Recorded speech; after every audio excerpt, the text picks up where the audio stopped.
তাহলে নাম্বার 10 কি বলেছে যে what is unorganised data.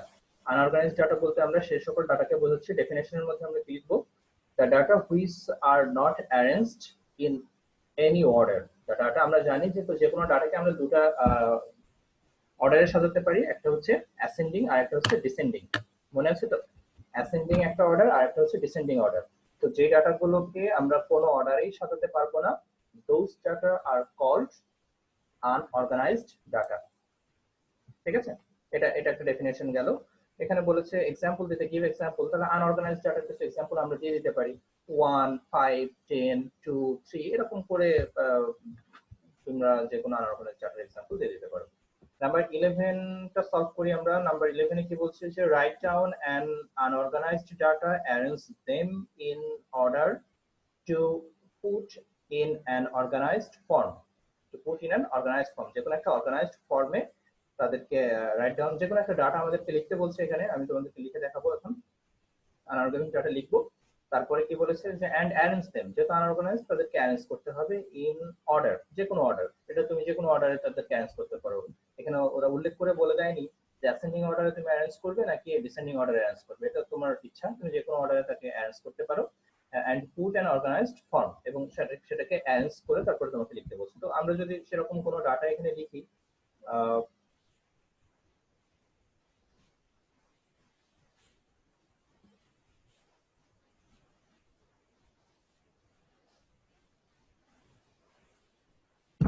Suppose আমরা লিখলাম 5,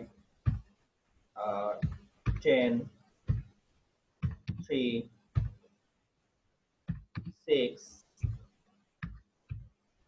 2, 20, সাপোজ এই টাইপের আমরা ডাটাগুলো লিখলাম। এরকম আমাদের কিছু ডাটা আছে, তোমরা দেখতে পাচ্ছ এটা আনঅর্গানাইজ। প্রথমে একটা ছোট সংখ্যা আছে, তারপরে বড় সংখ্যা আছে, ছোট সংখ্যা আছে, বড় সংখ্যা আছে, ছোট সংখ্যা আছে। তো এদেরকে যদি আমরা অর্গানাইজড ওয়েতে সাজাতে বলেছি, যেখানে কোশ্চেনে যেরকম আমাদেরকে বলেছে যে arrange them in order to put an organised form. তো এই ডাটাগুলোকে যদি আমরা দুভাবে অ্যারেঞ্জ করতে পারি, যেহেতু আমাদের দুটো অর্ডারের কথা জানা আছে, একটা অ্যাসেন্ডিং অর্ডার, একটা ডিসেন্ডিং অর্ডার। তো আমরা যদি অ্যাসেন্ডিং অর্ডারে সাজাই, তাহলে কি ছোট থেকে বড়, অ্যাসেন্ডিং অর্ডারটা কি ছোট থেকে বড়, তাহলে সেটাতে আমরা যদি সাজাতে চাই এটাকে,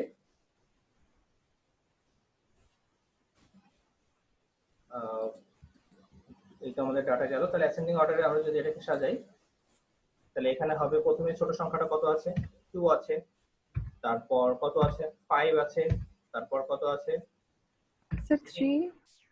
3 আছে না, 2, 3, 5, 6 ছিল, 6 ছিল নাকি, 6 ছিল, দেন 10, দেন 20। এই যে আমরা সাজিয়ে ফেললাম, অ্যারেঞ্জ করে ফেললাম। এভাবে তুমি যে কোনো একটা অ্যারেঞ্জে সাজাবে। এটা অ্যাসেন্ডিং অর্ডার হয়েছে। আমরা যদি চাইতাম যে এটা ডিসেন্ডিং অর্ডার করব, তাহলে একদম উল্টাটা লিখে দিতাম, 20 লিখতাম ফার্স্টে, দেন 10 লিখতাম, 6, 5, 3, 2, এভাবে আমরা ডিসেন্ডিং অর্ডার করতে পারতাম। এটা খুব একটা সহজ কোশ্চেন ছিল।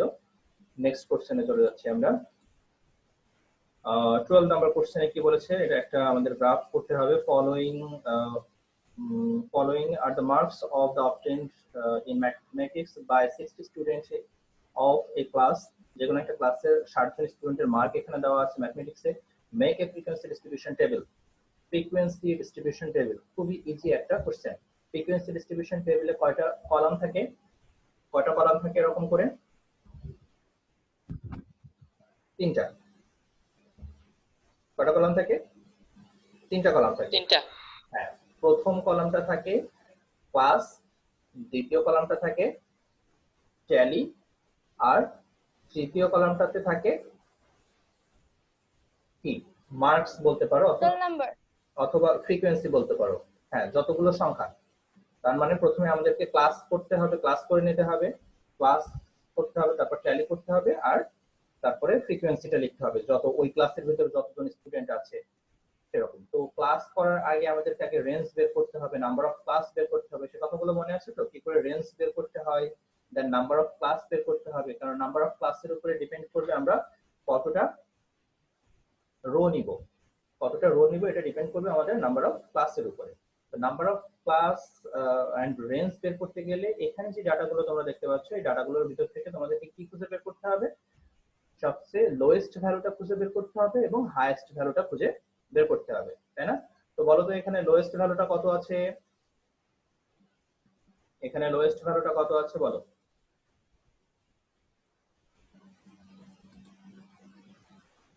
লোয়েস্ট ভ্যালু এবং হাইয়েস্ট ভ্যালু দুটোই খুঁজে বের করো, খুঁজে বের করে আমাকে জানাও।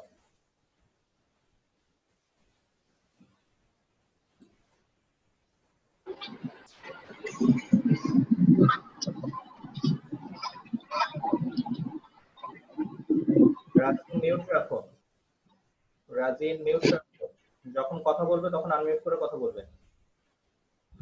গুড।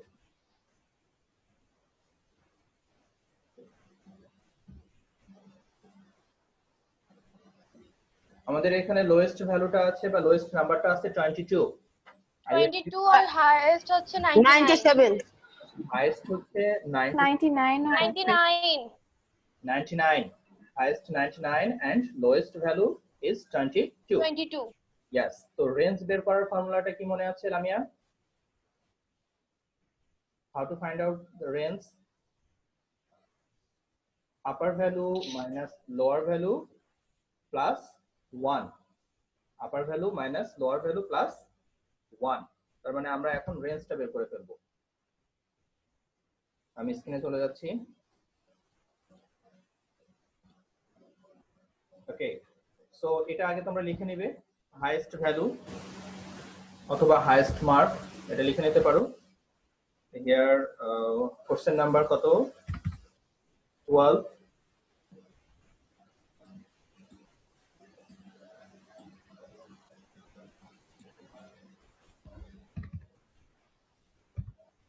নাম্বার,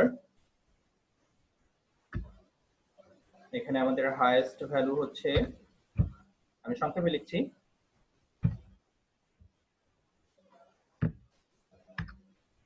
হাইয়েস্ট ভ্যালু হচ্ছে 99 এন্ড লোয়েস্ট ভ্যালুটা হচ্ছে আমাদের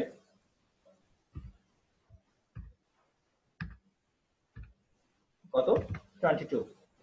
এরপর আমাদের কি বের করতে হবে, রেঞ্জ বের করতে হবে। রেঞ্জ ইকুয়াল, ফর্মুলা আমি লিখতে যাচ্ছি না, আমি সরাসরি অঙ্কটা করে দিচ্ছি, ঠিক আছে? ফর্মুলা তোমরা চাইলে লিখতে পারো। ফর্মুলাটা হচ্ছে highest value minus lowest value plus 1। তাহলে প্রথমে ফার্স্ট ব্র্যাকেট দিবে, ফার্স্ট ব্র্যাকেটের ভিতরে হাইয়েস্ট ভ্যালু হচ্ছে 99 মাইনাস 22 প্লাস 1। ক্যালকুলেশন করলে ইকুয়াল কত পাবো আমরা, 78 পাবো আমরা, 78। আচ্ছা, তারপরে তোমরা দেখতে পাচ্ছ এখানে 22 থেকে শুরু হয়ে 99 পর্যন্ত ডাটা আমাদের দেওয়া আছে। 22 থেকে শুরু হয়ে 99 পর্যন্ত ডাটা আমাদের দেওয়া আছে। তো এখানে আমরা প্রায় 20 থেকে শুরু করে 99 সাপোজ 100, তার মানে আমরা এখানে যেহেতু অনেক সংখ্যক ডাটা দেওয়া আছে, 60টা স্টুডেন্টের ডাটা এখানে দেওয়া আছে, তো এখানে আমরা রেঞ্জ ক্লাস ইন্টারভ্যালকে 10 ধরতে পারি। আমি আগেও বলেছি কিন্তু ক্লাস ইন্টারভ্যালটা আমাদের নিজেদের ধরে নেওয়ার ব্যাপার। আমরা 5 ধরতে পারি, আমরা 10 ধরতে পারি, আমরা কখন 10 ধরবো কখন 5 ধরবো এটা ডিপেন্ড করবে ডাটা কত সংখ্যক আমাদের দেওয়া আছে। যদি কম সংখ্যক ডাটা দেওয়া থাকে, 10টা ডাটা দেওয়া আছে বা 20টা স্টুডেন্ট নিয়ে তোমাকে কাজ করতে হবে বা 30টা স্টুডেন্ট নিয়ে তোমাকে কাজ করতে হবে, সেক্ষেত্রে তুমি ইজিলি 5 ধরতে পারো। ইন্টারভ্যালের কথা বলছি আমি, ক্লাস ইন্টারভ্যালের কথা বলছি, সেখানে তুমি ইজিলি 5 ক্লাস ইন্টারভ্যাল ধরতে পারো। কিন্তু এখানে আমরা দেখছি যে 60টা একেবারে কম না, কিন্তু 60টা স্টুডেন্টের ডাটা নিয়ে আমাকে কাজ করতে হবে। সো এখানে আমি ক্লাস ইন্টারভ্যাল ধরবো 10। Late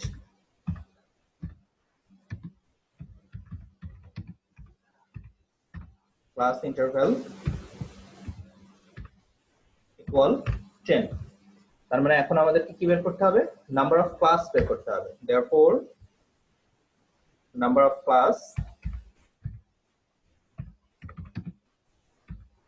number of class equal, কি জানা আছে, রেঞ্জ কে ক্লাস ইন্টারভ্যাল দিয়ে ডিভাইড করতে হয়।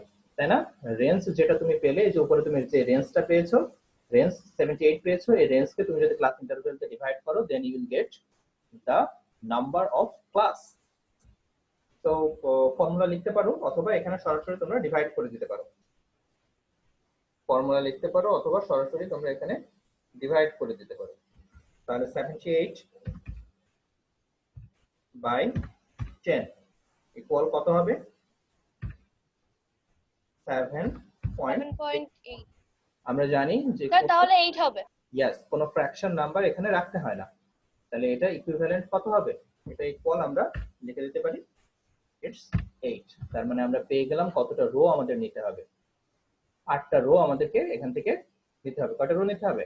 8টা রো নিতে হবে। এতটুকু গেল ইন্ট্রোডাকশন। এই কাজটুকু করার পর এখন আমরা টেবিলে চলে আসব। এই পর্যন্ত সবাই কি বুঝতে পেরেছো? কারো কোনো কোশ্চেন আছে? আমি যতটুকু সলভ করলাম এর মধ্যে কারো কোনো কোশ্চেন আছে? রাজিন, বর্ষণ, তাসিন, স্বস্তি? না স্যার। সিলভিয়া, বুঝতে পেরেছো এই পর্যন্ত আমরা যতটুকু করলাম? ওকে, তানভীর, তানভীর তোমার কাছ থেকে শুনতে যাচ্ছি।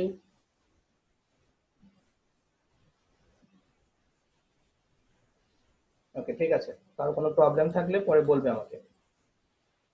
আচ্ছা, আমি এতটুকু ইরেজ করে দিলাম, তোমরা তুলে নিয়েছো হয়তো, আমি আশা করছি আমার সাথে সাথে তোমরা তুলে নিয়েছো। আমি এখন টেবিলে চলে যাব, টেবিলটা শুরু করার আগে আমি এতটুকু ইরেজ করে দিলাম। ওকে, তাহলে টেবিলের উপরে আমরা কি লিখবো? Frequency distribution table. ঠিক আছে, কি লিখতে হবে? ফ্রিকোয়েন্সি ডিস্ট্রিবিউশন টেবিল বলে তোমরা হেডলাইনটা লিখবে এখানে, ফ্রিকোয়েন্সি ডিস্ট্রিবিউশন টেবিল।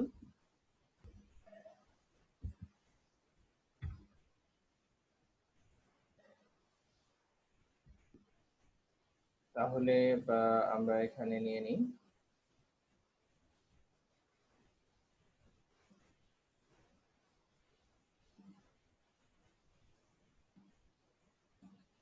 একটু নিলাম।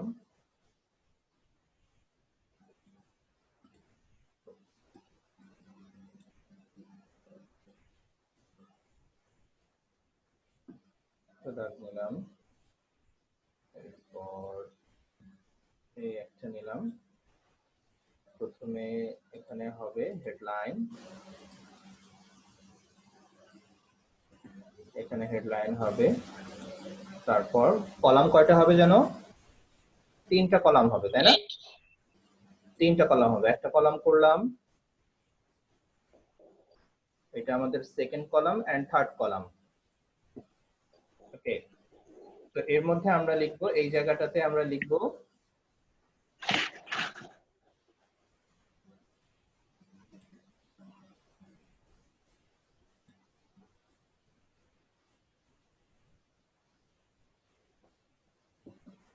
আমাদের ফার্স্ট যে কলাম, এই কলামটার নাম হবে class interval.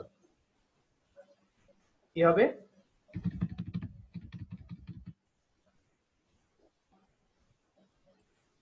Class interval.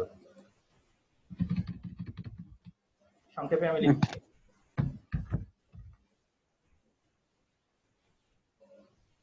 Class interval.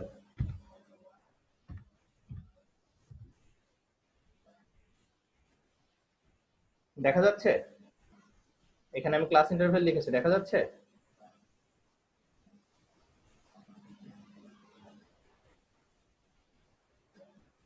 একদম পিচ্চি। খুবই খুবই ছোট দেখা যাচ্ছে, তাই না? ইয়েস স্যার, অনেক ছোট। দেখতে কিছুটা করোনা ভাইরাসের মতো লাগতেছে। আচ্ছা, আমি একটু ফরম্যাট বড় করে দিচ্ছি, সমস্যা নেই। আচ্ছা, দ্বিতীয় কলামটার নাম হবে কি বলতো? Tally marks.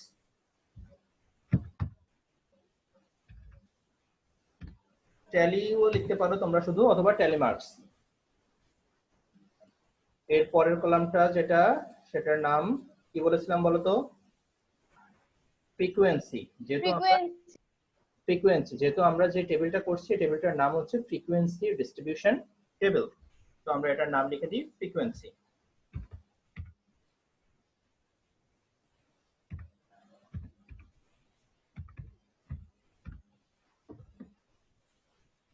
ব্যাস ফ্রিকোয়েন্সি পেয়ে গেলাম। এইবার আমরা হচ্ছে কি বের করেছিলাম, নাম্বার অফ ক্লাস বের করেছিলাম, মনে আছে? নাম্বার অফ ক্লাস কয়টা হয়েছিল? 8টা হয়েছিল। সেই 8টা ঘর আমরা এখানে টেনে দিব। আমার সাথে সাথে তোমরা কাজটা যদি করো তাহলে তোমাদের কিন্তু অঙ্কটা করা এখনই হয়ে যাবে। 8টা ঘর টানবো। নাম্বার 1, জানি না এর মধ্যে ধরবে কিনা।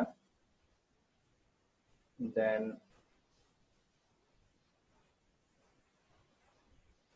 2, 3, 4, 5, 6, 7, 8, 9, একটা বেশি নিলাম। ওকে, আমাদের সবচেয়ে লোয়েস্ট ডাটাটা কত ছিল? 22। আমরা ক্লাস ইন্টারভ্যাল নিয়েছি কত? 10। লোয়েস্ট ডাটা ছিল আমাদের 22, ক্লাস ইন্টারভ্যাল নিয়েছি আমরা 10। আচ্ছা, 22 থেকে 10 ক্লাস ইন্টারভ্যালে নেক্সট নাম্বারটা কত হয় একটু আমাকে গুনে বলো তো। কাউন্ট করো তো। 22 কে সহ ধরবে। 22, 23, 24, 25, 26, 7, 8, 31 9, 30, 31। Are you agree with me? First ক্লাসটা হবে আমাদের তাহলে কত? 22 থেকে 32 থেকে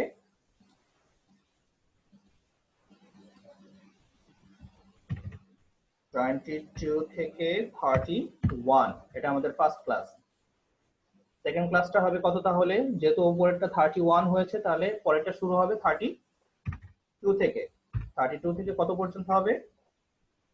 41 পর্যন্ত হবে। তারপরের ক্লাসটা কত হবে? যেহেতু ওটা 41 হয়েছে, তারপরের ক্লাসটা শুরু হবে আমাদের 42 থেকে। 42 থেকে 10 ক্লাস ইন্টারভ্যালে কত হয়? 51 হয়। তারপরের ক্লাসটা, যেহেতু উপরের ক্লাসটা 51, তারপরে নেক্সট ক্লাসটা আমাদের শুরু হবে 52 থেকে। 52 থেকে আমরা 10 ক্লাস ইন্টারভ্যালে কত নিব? 52 থেকে 61 নিব। তারপরেটা আমাদের শুরু হবে 62 থেকে কত হবে বলো তো? 71। 71 যদি হয় তাহলে নেক্সট ক্লাসটা আমাদের শুরু হবে 72 থেকে কত? 81, সরি 81। আচ্ছা, তারপরের ক্লাসটা 82 থেকে 91। তারপরের ক্লাসটা হবে 92 থেকে 101 পর্যন্ত। ব্যাস, আমাদের ক্লাস ইন্টারভ্যাল নেওয়াটা হয়ে গেল। এরপর আমরা ট্যালি সাইনটা মার্ক করব। তোমরা এটা খুঁজে দেখবে। আমরা একটা প্রথম দুটো একটু খুঁজে দেখি। 22 থেকে 31 পর্যন্ত, খুবই অল্প সময়ের মধ্যে আমাকে খুঁজে একটু অ্যান্সারটা বলো। তোমরা তোমাদের বইতে খুঁজে বের করো তো 22 থেকে 31 এর মধ্যে কতটা ডাটা আছে। Start, hurry up.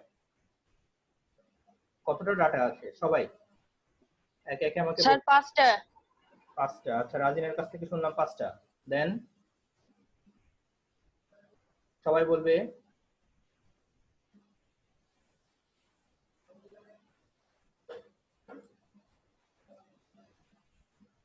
তাসিন বলো, স্বস্তি বলো।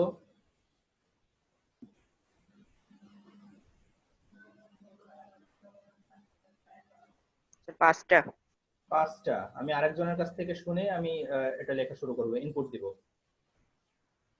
5টা। 5টা। আচ্ছা ঠিক আছে, তাহলে আমরা এখানে 5 আগে লিখে ফেলবো। ট্যালি কি করে দিতে হয় মনে আছে তো? ট্যালি মার্কটা কিন্তু এরকম করে আমরা দাগ টানবো। 1, সরি, সোজা একটা দাগ টানবো কলম দিয়ে। 1, 2, 3, 4। 5টা 4 হলো, তাই না? এখন 5 নাম্বারটাও আমাদেরকে টানতে হবে। 5 নাম্বারটা কোন দিক থেকে দিব? এদিক থেকে। ঠিক আছে, এই কোণা থেকে এদিকে যাবে, এদিক থেকে এদিকে যাবে। এই যে 5, এভাবে দিতে হবে কিন্তু। ঠিক আছে, এখানে 5 লেখার পর এখানে আমরা 5 লিখে দেব।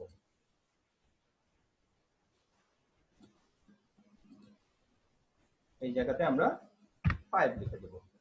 ব্যাস হয়ে গেল। তার মানে তোমরা বুঝতেই পারছো কি করে ট্যালি দিতে হবে এবং কি করে ফ্রিকোয়েন্সি দিতে হবে। ট্যালি আর ফ্রিকোয়েন্সি একই কথা। ট্যালিটাকে জাস্ট তোমাকে দাগ টেনে দিতে হবে, আর যে কটা ট্যালি তুমি টেনেছো সেই কটা ট্যালির নাম্বারটা তোমাকে এখানে লিখে দিতে হবে।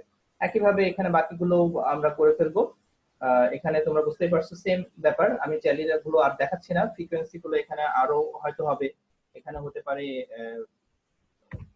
তিনটা হতে পারে, এখানে হতে পারে কয়টা, 7টা হতে পারে, এখানে 7টা হতে পারে। ঠিক আছে, এরকম করে আমরা এই জায়গাগুলো সব ফিল আপ করে ফেলবো। বুঝতেই পারছো? ঠিক আছে স্যার ওখানে 9টা হবে। আচ্ছা, ওই 7টার জায়গায় 9টা হবে।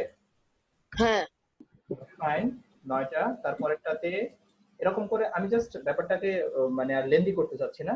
বিষয়গুলো তোমরা বুঝতে পেরেছো যে এই ডাটার মধ্যে তোমরা জাস্ট তোমাদের বইতে যেগুলো দেওয়া আছে সেখান থেকে খুঁজে খুঁজে বের করে এই ঘরগুলো পূরণ করবা। আচ্ছা, চলে আসলাম আমাদের এখানে সব কিছু আমরা পূরণ করে ফেললাম।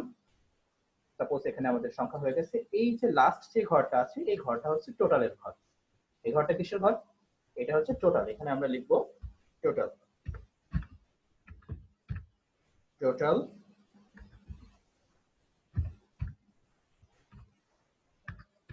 আচ্ছা, বলো তো টোটাল কি আমরা যোগ করে বসাবো?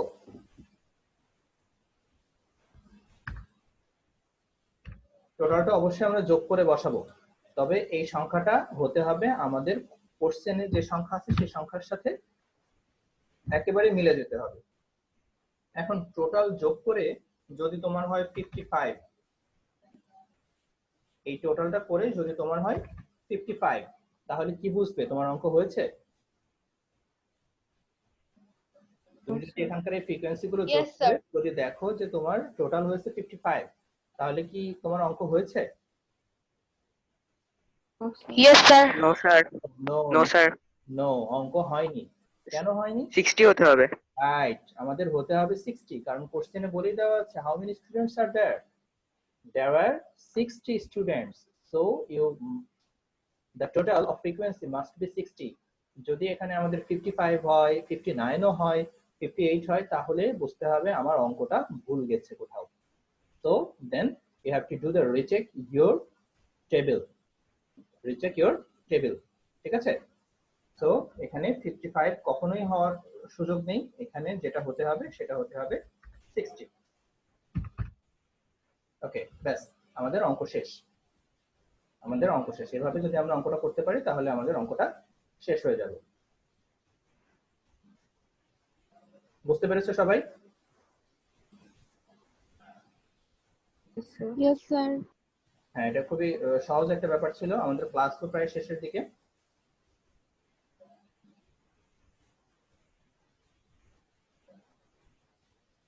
আচ্ছা, আমি কি ইরেজ করে দিব? এটা ইরেজ করে দিতে পারি?